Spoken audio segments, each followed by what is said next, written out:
최근 축구대표팀 선수들의 입에서 자유라는 말이 심심치 않게 나오고 있습니다. 위르겐 클린스만 감독이 선수들의 의견을 적극 수용, 경기장에서 자유로운 움직임을 강조한다는 것인데요. 하지만 일각에선 뚜렷한 공격 전술 없이 역대급 선수진에 의존해 경기를 운영하는 것 아니냐는 비판이 나오고 있습니다. 동시에 앞서 갖가지 논란에 휩싸였던 클린스만 감독을 신뢰하기 힘들다는 의견도 나오고 있죠. 이에 클린스만호에 대한 선수들의 발언이 조명받고 있습니다. 먼저 미드필더 홍현석은 지난 14일 서울 목동운동장에서 진행된 대표팀 훈련을 앞두고 클린스만 감독의 공격 스타일에 대한 질문을 받았습니다. 이에 홍현석은 공격할 때 자유롭게 선수들이 원하는 대로 경기를 풀어나가는 축구라고 답했습니다. 지난 10월 A매치 이후 대표팀 공격진의 화두는 자유인데요. 경기 중 포지션을 바꾸는 스위칭 플레이를 선수들이 상황에 맞게 알아서 하고 이를 감독이 허용했다는 것으로 알려지며 화제가 되었습니다.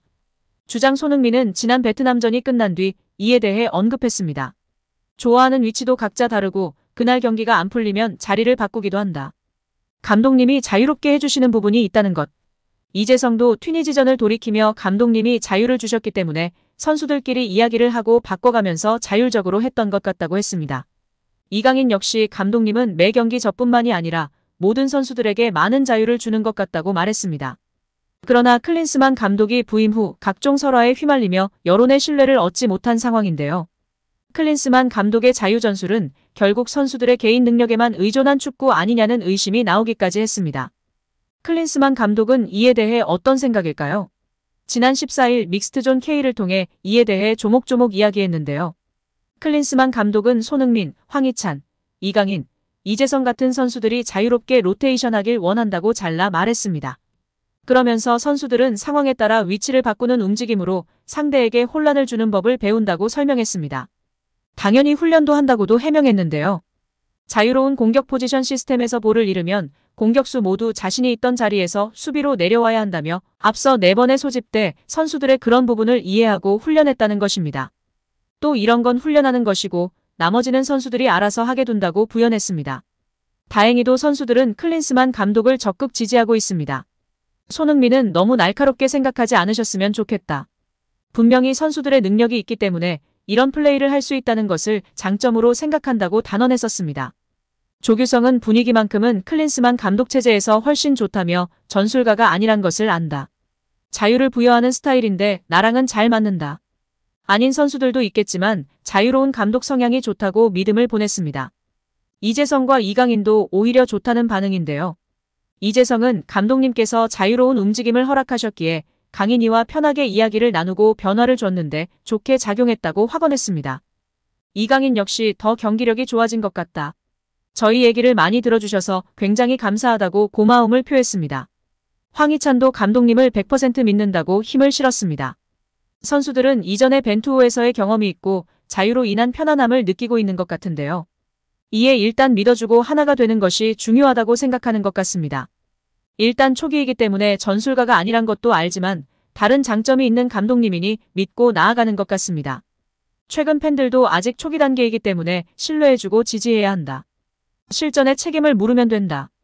크게 틀린 말은 안 하고 있다 등에 보이기도 하고 베트남 한번 이겼다고 또 여론이 바뀌냐 이러니 냄비 소리 듣는 거다.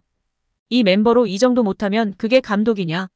지나치게 자유분방해서 우리랑 맞지 않는다 등의 반을 보이고 있는데요. 여러분들의 생각은 어떠신가요? 위르겐 클린스만 감독이 이끄는 축구대표팀은 16일 저녁 8시 서울 월드컵 경기장에서 싱가포르를 상대로 2026 북중미 월드컵 아시아 지역 2차 예선을 치릅니다. 이후 21일에는 중국 선전에서 중국 대표팀을 상대합니다. 소집 후 기자회견에서 클린스만 감독의 발언에 화제가 되고 있는데요. 클린스만은 싱가포르와 중국 모두 쉽지 않은 상대다. 경기 결과를 봐도 알겠지만 방심은 모른다. 바이에른 뮌헨이 3부팀에 탈락하기도 하더라. 앞으로 다가오는 2번의 10월 A매치 역시 쉽지 않을 것이다. 방심하지 않겠다고 다짐했습니다. 최근 외근 논란에 대해서는 대한축구협회와 아무런 오해는 없었다. 모두 합의하고 내가 한국에 부임했던 것이다. 난 대표팀 감독이지 국내 감독이 아니다. 내가 일하는 방식이 변하면 내가 아니다. 협회와 이야기할 때 협의가 끝났기 때문에 전혀 오해가 없었다라고 선을 그었습니다. 이어 지속적으로 해외 선수를 챙기기 위해 자주 나갈 것이다. 싱가포르 출장의 경우도 예선 원정을 대비해서 간 것이다.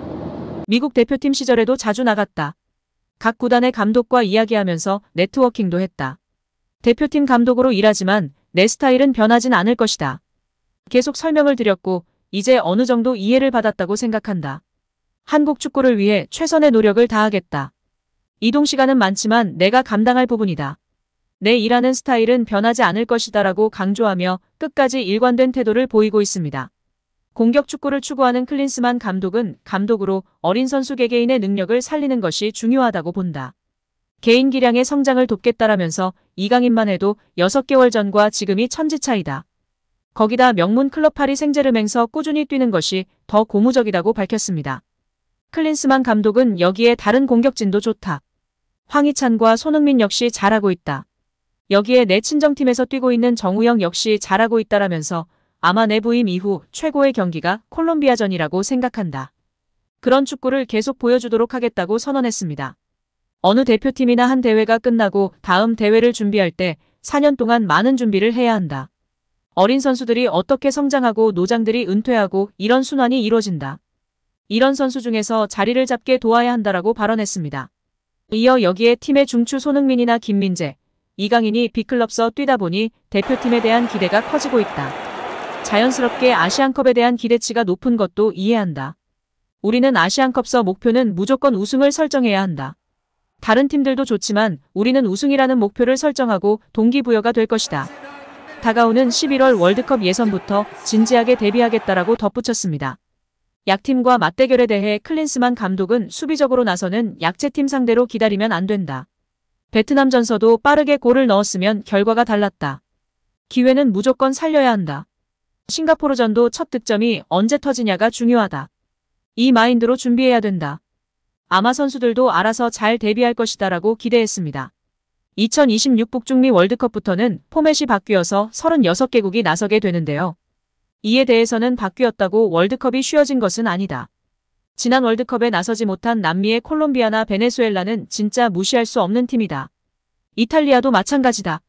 월드컵 2회 연속 나서지 못하는데 중간에 낀 유로는 우승했다. 매 경기 승점을 위해 싸우고 노력해야 한다라고 강조했습니다. 또한 현재 대표팀의 풀백 라인이 다른 포지션에 비해 나이가 많은 편인데요. 이에 대해선 지난 월드컵서 한국을 잘 지켜봤다. 여러 어린 선수들을 살펴보고 있다. 지속적으로 지켜보고 있다라면서 풀백이나 수비형 미드필더에 대한 고민이 많은 것은 사실이다. 각 포지션마다 최소 3명의 명단이 있다. 만약 기존 선수의 부상이 생기면 어느 선수를 발탁할 것인지 고민하고 있다고 말했습니다. 이어 지난 U20 월드컵서 한국이 4강이라는 좋은 성적을 거뒀다. 하지만 그 선수들 중에서 몇 명이 뛰고 있는지 의문이 든다. 일부 선수들이 해외에 진출했지만 일부 선수들은 국내에서 기회를 얻지 못하고 있다. 만약 K리그였다면 이강인을 과감하게 썼을 수 있었겠는가. 국내 K리그에서는 어린 선수를 쓰지 않는 것 같다. 어린 선수들을 지켜보고 있다고 덧붙이며 K리그가 어린 선수들을 잘 중용하지 않아 어린 풀백 찾기가 힘들다고 핑계를 댔습니다. 이어 일부 포지션은 무조건 K리그 선수를 뽑아야 되는 것은 맞다. 어린 선수를 발탁하려고 한다. 나도 K리그를 보고 차두리 코치가 이 경기를 자주 커버하고 있다. 선수들을 디테일하게 지켜보려고 노력하고 있다라면서 해외의 거점센터는 내 아이디어지만 선수들을 위한 행정이나 의료 지원을 위한 부서가 있으면 도움이 될 것이라고 본다. 아시안컵이 메인이기 때문에 끝나고 나서 진지하게 이야기해보겠다고 말했습니다. 이어 클린스만 감독은 전술적 색채에 관해서도 발언했는데요. 나는 어느 분야에서나 흐름을 따라 붙어서 체크하는 것이 중요하다고 생각한다. 피파 기술위원으로 일하면서 많은 지도자들을 보고 배웠다. 축구의 전술은 아무래도 챔피언스리그에서 많이 나타난다. 특히 8강전부터 전술 대결을 보면서 많이 배울 수 있다. 나는 운이 좋게 그 감독들하고 친하기 때문에 더 많은 이야기를 나눌 수 있었다. 이런 트렌드나 흐름에 뒤지지 않고 배우고 공부할 수 있다고 발언했습니다.